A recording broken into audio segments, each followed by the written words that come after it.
All right, good day. My name is Dylan, CCMP, and VMware Certified Associate for Data Center Virtualization. Itutuloy natin ngayon yung ating pag-setup ng ating switch. Just a recap, ang ginawa na natin during part 1 ng video, kung napanood nyo siya, is sinetup na natin yung hostname. Kumuha na rin tayo ng username admin. Binigyan natin siya ng privilege mode of 15. With the password of Cisco, tinuro ko na rin kung paano gawin yung enable secret, enable password, ano yung pinakaiba ng dalawa. Then, paano mo ini-encrypt yung mga text password with the use of service password encryption. So, ngayon, itutuloy na natin yung ating discussion. Okay, so the next thing na kailangan natin gawin is kailangan na natin i-set up itong switch natin to be able na ma-manage remotely. Kasi now we are assuming na naka-console in tayo dun sa ating switch.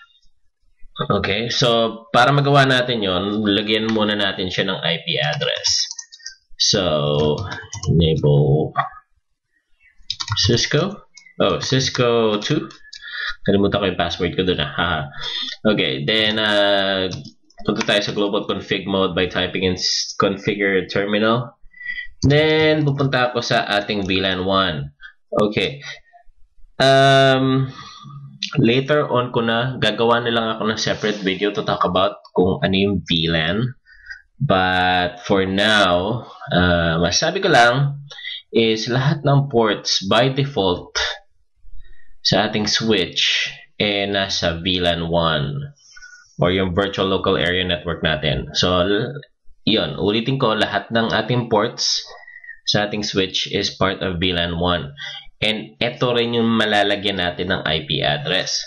So, para man natin malagyan siya ng IP address para ma-identify siya sa isang network, ito type lang natin is IP address.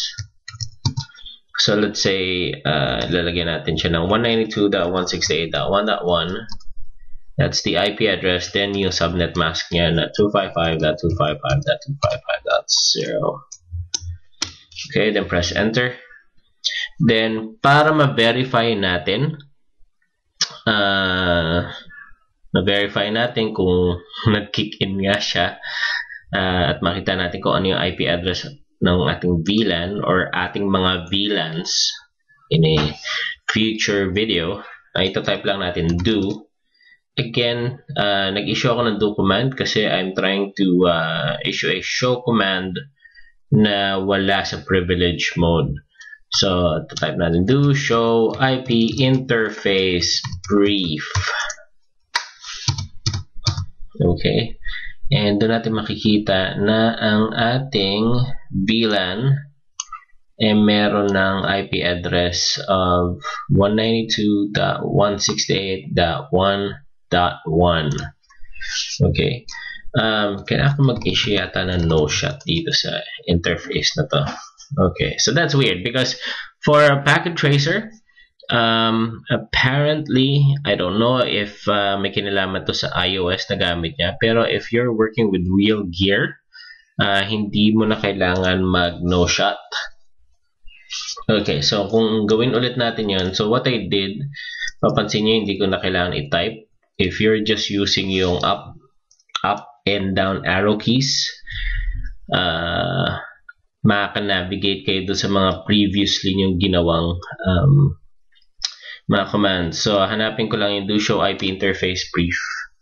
And pag mag-spacebar lang ako, mag-full page siya.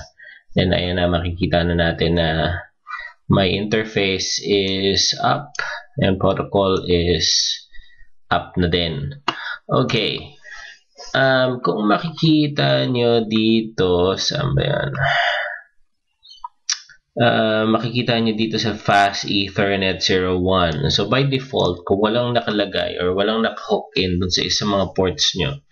So, let's say, itong Fast Ethernet 02.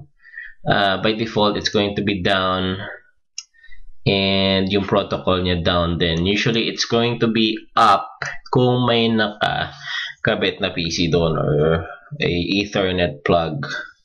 may nakakabit doon. So in this case, mapapansin nyo, pareho siyang up kasi may kinabit akong PC doon. Okay. So let us go dun sa ating PC.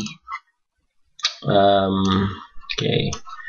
Alright, so nag-type ako ng ipconfig. ipconfig would let us see kung ano yung ating setup configuration ng ating NIC card.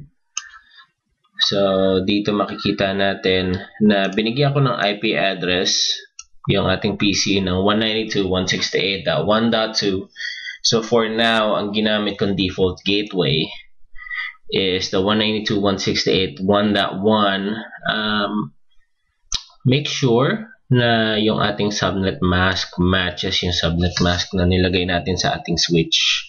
Kasi later on, in future videos, baka gumamit ako ng isang class B na address like 172 or 10.0 network or 10.0 or 10.10 or whatever, or kahit anong nasa class A or B. Baka nagtatab lang tayo and it will automatically sense 255.255.0.0. So let's be mindful kung ano yung subnet mask natin. Alright. So, yun na. So, let's test kung kaya na natin, pwede nating i-ping yung ating switch. So, 192 ping 192.168.1.1 and let's wait for it. So, yung unang ping usually it will time out. So, mag-request pa yan ng ARP.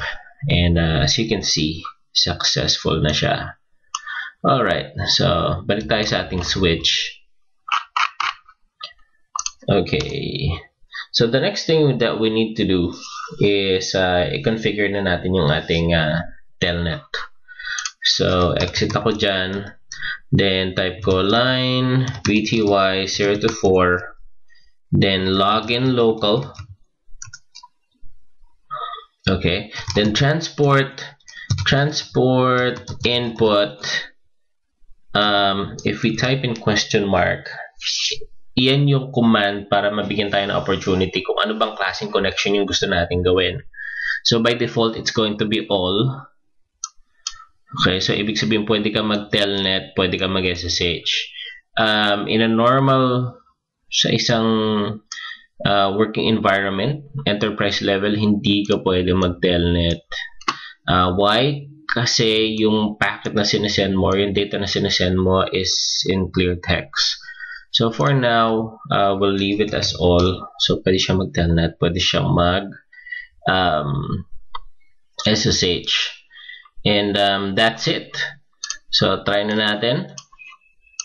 Okay, so pwede na nating i-disconnect yung ating console, and since nakakapag-ping naman tayo sa ating from our PC, what we can do is we can type telnet, then 192.168.1.1, which is yung IP address ng ating switch, and there it's gonna ask for the username. So if you remember, ginamit natin admin, then password is Cisco, and that's it. We're in.